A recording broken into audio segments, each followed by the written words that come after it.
ต่อไปมีชื่อว่าพระบหาวราทรงเสด็จมา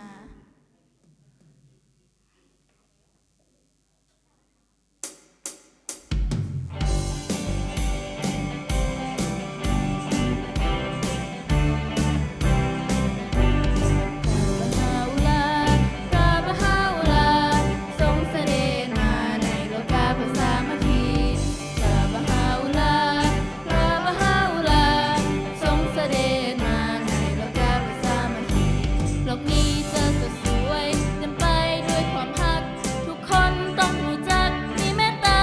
ปราณีพระบหาวราพระบหาวราทรงเสด็จมาในโลกาเพื่อสามัคคีพระบหาวราพระบหาวราทรงเสด็จมาในโลกาเพื่อสามัคคีพวกเขาชาวบหายภูมิใจกันสิสอนให้โลกกันคือกองด้วยช้ำนองพระธรรมพระบหาวราพระบหาวราทรงเสด็จมาในโลกาเพื่อสามัคคีพระบหาวราพระบหาวราทรงเสด็จมาในโลกาเพื่อสามัคคีดวงจิตจะชื่นบานพร้อมกันสามัคคีสันติสุขในโลกนี้จะบังเกิดแก่ทุกคน